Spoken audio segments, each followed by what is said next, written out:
Oh my gosh. All right, listen, you ask someone who's nearly 90 years old to try to join a new piece of technology, and then it turns out that you're writing on pieces of paper when she can actually hear you. So I was the one who was actually causing a delay. Friends, I'm so glad that you're able to join us for either the live or the replay of this. Joyce, welcome. I've been wanting to dig deeper into this. I'm glad you're here. Welcome. Thank you very much. I'm very glad to be here. And listen, you're a great problem solver. You solved the problem. Otherwise, we'd still be facing with it. Yeah, I was like, I So, think your do microphone setting might be off. But it's funny. You've had many an adventure, but getting on StreamYard is like the hardest thing you've ever done. it's been really difficult, and I'm sorry for the delay, folks. Well, This is technology business. we have we'll forgive it. We are in touch all the time. You've actually been a member of my weekly membership community, Your Biz Home Base, which used to be Content and Connection Club. I was looking, it was since 2023, like right after you joined our No More Bad Zoom virtual happy hour in July of 23. Yeah. Do you recall how you even found the No More Bad Zoom virtual happy hour? Well, one friend said, I think you'd really enjoy this. And I can't remember who it was But at you the you wrote me time. after and said that was a red letter day. It was. It was a red letter day. I really found a group of people because I was very new at this game. I've never. Hey, listen, I grew up without any cell phones, without any internet, even without any TV. So, this technology business is something else. But Robbie was able to welcome me to the group, as were the other members. And over the years, they've become a very important part of my life on Friday because I Yeah. can always ask a question Yep. and people are willing to help you. They're willing to make suggestions. If Well, you've got something that you need to do, we're not that's we're not they'll going to do. do a whole ad for your biz home base, but folks can Okay. always ask about it in the comments. Now, just over 2 years ago, I had the opportunity to interview you on my former podcast, and we talked all about your book. I've got a picture of your book here. We were at the time I had you on as an author talking about this book. At the very end of that interview, which is great, and people should definitely check it out. I'll put a link in the comments afterwards. You said that what you're most looking forward to was sharing your story with more people. And here we are talking about a possible documentary about your life and travels. So this is very exciting.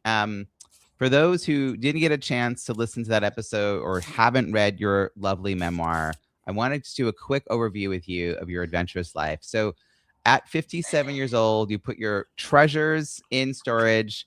You began a chapter that led to you traveling all over the world for 23 or so years. At the time, did you have any idea as you're putting your fine china and, you know, hand me down items to the next generation in storage? Did you have any idea how long you'd be gone? No, I didn't. Well, it's really interesting you asked that question because I was working in Saudi Arabia and I had a 1 year contract. But there's another story. Before that, I had applied for a job in Saudi Arabia with another company, and they said yes. And so I resigned my job. Well, that was fine, except one day I got a letter and say, I'm sorry, we've had to close our hiring and you don't have a job. Oh no. Oh, so I said, what am I going to do? Well, I applied for another company for in Saudi Arabia, but they said, well, the job isn't going to happen until January, and this was in September. I said, oh well. So what would a sensible unemployed woman do?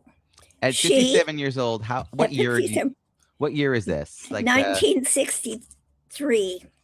Oh God, I don't know what I mean.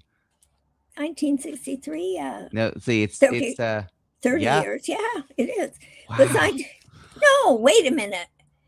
What year was that? I'm gonna do some That's math for anyway. you. You do my math for I'll me. do your math Anyway, for you. so what happened was I said, well, what would a sensible unemployed lady do when In she's got 1969. Yep. in 69? Um, well, I said, go on a cruise. So I took a 2 month cruise. And on the cruise, I got a telegram because no cell phones at that time. Right. And it said, come and join us and join us January 1st. So I had a wonderful cruise. We celebrated with champagne and off I went to Saudi Arabia.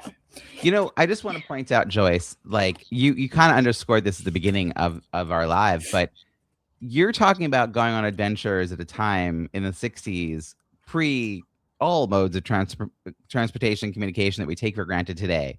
Like there was no calling a Lyft or an Uber. there was no cell phones, no GPS, your paper maps, telegrams. I've never received a telegram. Like, no idea how someone would come. I don't how would someone know to find you on this cruise and send you a telegram? Someone comes knocking on your door and says you have a telegram. Like, Well, it totally was different time. a very different time. And when I was calling home on my trips, I had to get up at 4 o'clock in the morning if I was in Africa or Right. someplace and go to the post office. And you had to arrange to be there at that time. And somebody had to get up and be there to open the door so you could make your phone call. So, I mean, communication is now people just, I mean, get very frustrated with what happened to me this morning. But let's face it, this would never have happened, you Right. know. Right. No, I mean, you and I wouldn't have had a chance to meet in this setting. No. So you just kept saying yes from one adventure to another to another. I want to bring up one in particular that we talked about a couple of years ago, was you climbing Mount Kilimanjaro. I understand you stayed in touch with some women that you had met on that climb. Could you take us back to that? Like, is there a moment that you want to share with us? Oh, yeah. Well, I want to tell you what not to do. Okay. Okay. Take notes, everyone. Because I got to Gilman's Point, which is the first level. So we start at midnight and we climb and we get to Gilman Point because I'm not really fast, and there was 4 of us. And so we had a good pace and we got there. We had just time to sit down and enjoy the sunrise. Well, you wouldn't believe the golden rays that fell over the valley below. It was gorgeous. And I really loved that. But I was so excited because got there. I didn't know if I'd ever get there. And I started to run and jump and carry on and started to go. And then my guide came up and pulled me back. He said, Joyce, don't do that because you're losing all your oxygen reserve in your chest and you cannot get it back. He said, you have to be very slowly. And he'd go poley, poley, poley, poley, which means slowly, slowly, slowly, slowly. And what I did, my mantra was, I think I can, I think I can, I think I can. Of the little train that we all know about that was climbing the mountain, and they kept saying, I think I can. Well, that's what got me to the top. So how old were you? I was going on 64. Mm-hmm. And I trained by climbing stairs with my backpack on my back. And that really gave me the energy. So it wasn't that, it was because I gave away all my oxygen. I thought I'd be generous, I guess. Anyway. You had so many adventures. There was another one I remember from our conversation. You stayed with a family in Zimbabwe, and even reading the book, there's so many moments where you're in community with members of that area. Like you're with family sitting around a hearth cooking a meal. So different from how most of us experience travel. So would you share a little bit about how it feels to be welcomed into someone's home as a foreigner? Oh, it was an amazing experience. It taught me a lot. It taught me to accept other cultures and totally accept other cultures. When you're staying with somebody, you really don't have a choice. You have to accept the culture. So, what happened was, I went to stay with this family, and I was to learn about women's work.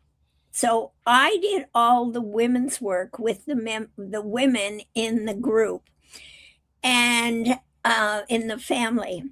And it was washing the clothes in the running water of the river down below. And I I had to go down, and they all wore bare feet, but I had little rubber shoes because my feet were pretty tender. Yeah. And I lost one of the rubber shoes. They got sucked into the mud coming up, and that was a little bit of a challenge. But what happened then, as soon as we washed the clothes in the river, I almost lost the man's shirt. That would have been disastrous, but I grabbed the sleeve at the last moment. And I said to the lady who was with me, Maria, I said, "What happens when it goes over the falls?" She said, "Well, we lose the clothes, we never find them again." I just thought, the problem is you can't replace them because there's no clothes to replace it with. You can't go to the store and pull it off the shelf. They just aren't there. So that would have been a disaster. But fortunately, it worked out okay. Someone downstream is very well dressed. That's right. Exactly. Exactly. You But just mentioned the name of the person and you gave us such a visual of your experience there. And I reading your memoir, it's called Ants in My Pants, but I remember thinking it should be like Seat in My Pants. Cause like the whole time I was like, what's gonna happen? Like I know Joyce survived, like, but vivid descriptions of all these adventures. And so you had shared with me on the interview that you took copious notes in your diary and gathered all of these notebooks that eventually became part of this memoir, Ants in My Pants, One Woman's Unexpected Adventures Across 7 Continents. Here's my question for you about this. Going back in your 80s and reading this, what was it like reconnecting with your younger self and these adventures as you went through these pages? what it really was like, wasn't I lucky to do it? Because, one of the things, I'm a nurse and I did hospice. We started a Panama Hospice and Respite Foundation with a friend when I was there.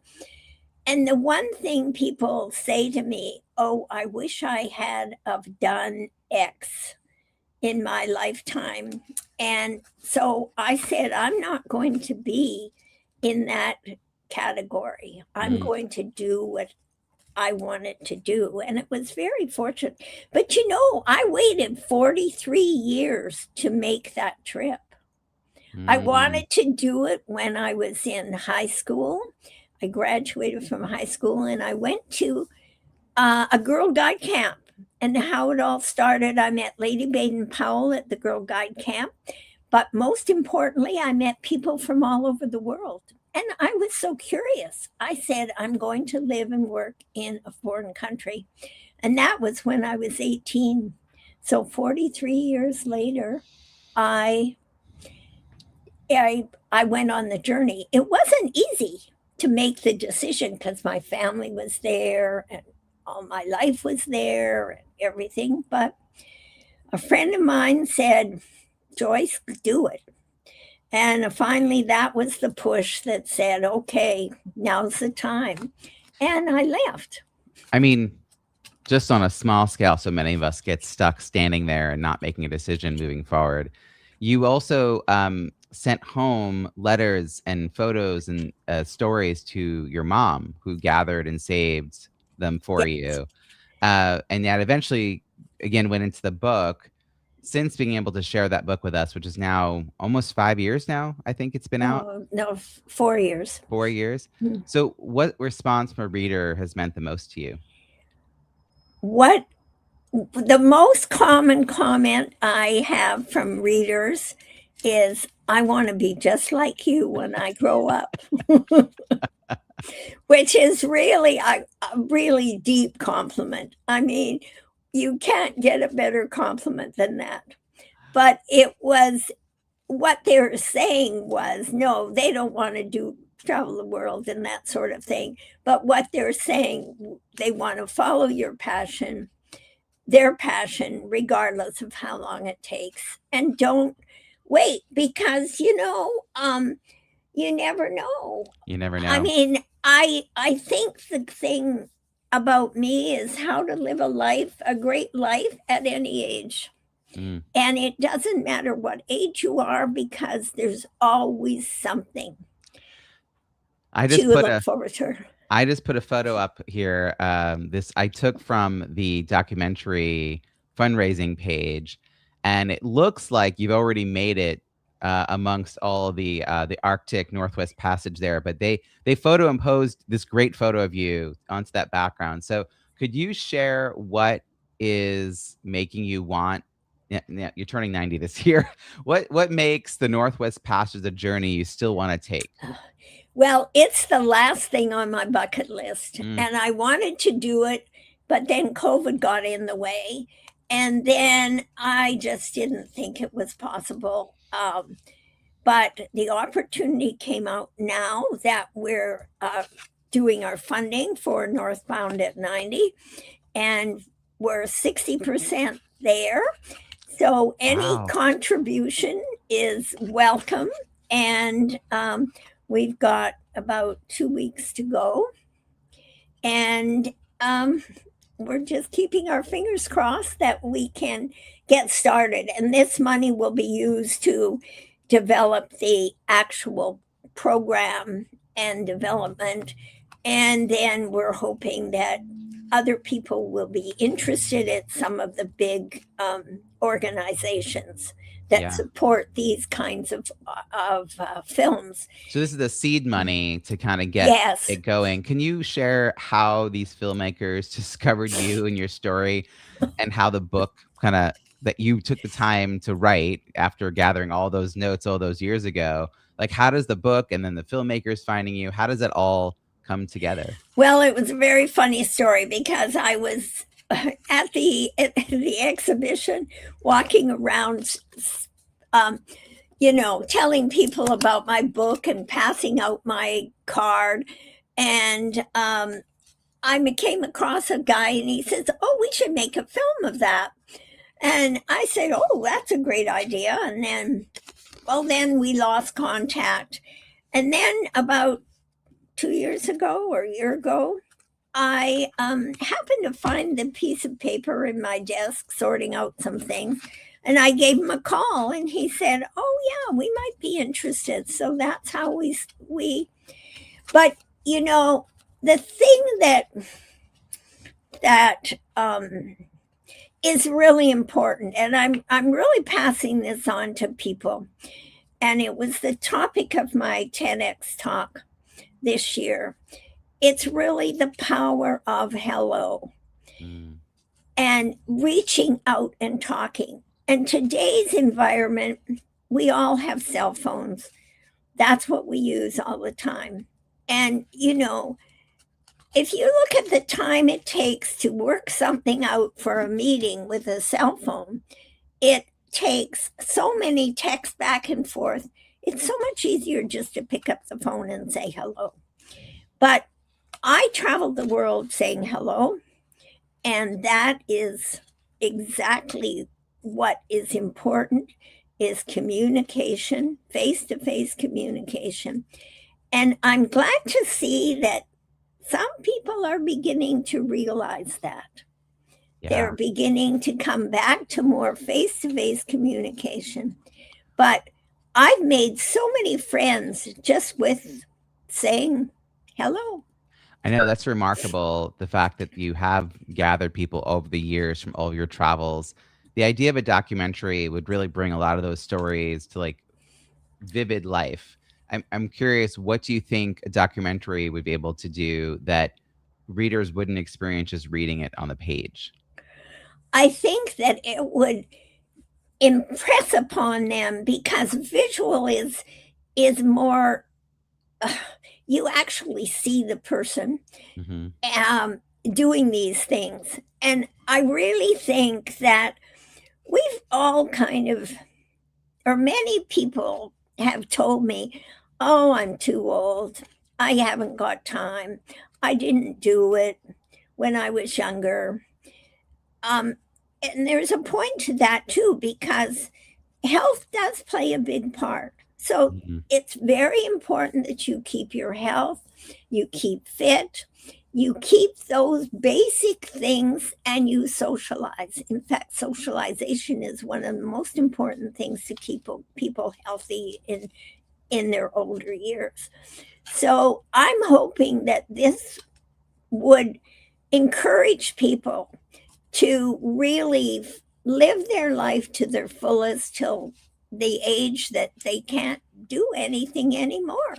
Your mom was traveling, you said, at 90 and 95. So you That's come from right. hardy stock. My mom, my mother traveled at 90 when she traveled from Edmonton, Alberta to Riyadh, Saudi Arabia by herself on the plane. Wow. And that I think was quite an accomplishment. That's a long, long flight. Yeah.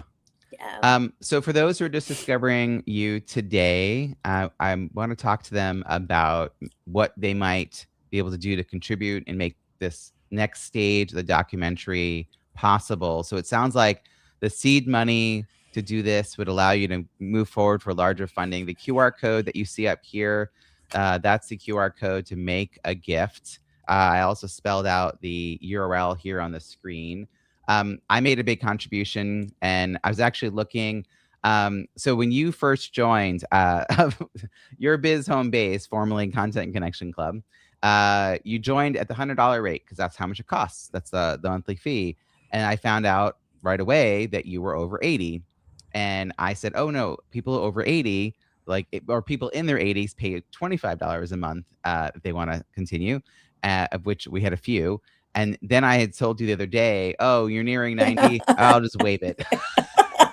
So people Well, nearing 90, we just waive it. But the amount of money I gave was only a portion of what you had contributed to us financially. And I want to tell you that what you give is such a gift. Like, you are such a great human to be around. And I'm so excited to be able to support you back. And I'm glad you keep showing up in our Friday calls and being part of this. So the how can you help part of this is, and this is the part that I find astonishing, you could contribute a mere $18 US and still be one of the contributing levels that you get like recognized. That's because it's $25 Canadian. So you're based in Canada. The fundraising's based in Canada. So those of us who are listening and watching this from the US, come on, it's chai for good luck in the Jewish community. Go ahead and give $18 towards this. Let's all of our money collectively help grow what you're trying to do. Not all of us want to be, climbing a mountain or sailing through the Arctic, but I want to know, Joyce, what would you say to someone who maybe has a smaller, but for them, deeply meaningful dream that they keep putting off? just follow your dream. Just keep at it because you never know when the opportunity comes. My grandmother had said to me, Joyce, um, when opportunity knocks, you've got to take it because if you don't, somebody else will and it will pass you by. And I think that's been a very good mentor comment for Mhm. me. And I think I've lived it pretty well. I think you've lived it very well, and you're giving us all the example of it. Well, whether folks want to connect with you around your love of travel, your willingness to begin a new chapter and inspire others to do so, Or maybe it's just that we have this feeling that we want to see older women's stories on big screens, which is another really thing I'm excited for. I hope they can find a way to contribute something or lots of some things to this project so we can get to see this trip happen, the documentary come to life. All of it would be amazing. Again, the QR code is up on the screen, or you'll see the link. The link in the description of the event also goes to a page that has a 2-minute little video from a trailer for this, so you can get to see this starting to come to life. Joyce, I'm so glad we were able to make this happen today. I'm so glad Well, to support you. Robbie, I want to thank you very much because you've really encouraged me throughout the years to carry on and do my speaking and just help me along the way. And I am forever grateful because even helping me get my TEDx little video up, that Amazing, right? it was really a big help because without it, I don't know whether I could have done it. So I appreciate that. And that's one thing about Robbie. I just want to say something is he's so generous and so kind to people. And you folks are really missing something when you don't come to our Friday meetings. And I think we should put up your Friday QR code there too, so they can find out more about that. Because for me, it's been a lifesaver.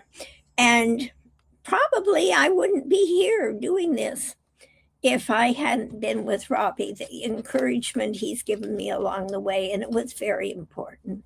So thank you, Robbie. Joyce, I just put your Biz Home Base up on the screen. Your Good. bizhomebase.com is where you can go. We meet every Friday from 3 to 4:30, or sorry, from 3:30 to 5 or 5:30 Eastern. So 3:30 to 5 or 5:30 Eastern every Friday for what we call a momentum session, sort of a check-in, mastermindy kind of space. A small group gathering, come as often as you'd like. We meet every week, and then on Mondays we meet for 2 hours, do co-working to focus on our business and get the week started off right. And we occasionally have other gatherings as well. Joyce and I would love to meet more of you and talk about all of her adventures and what it's like to be an entrepreneur in these spaces. So Joyce, thank you for giving an opportunity for that. And I look forward to seeing you tonight, where we'll be seeing each other in a few hours. Right. Thank you so much. Bye, Thank everybody. you, Daddy. Bye.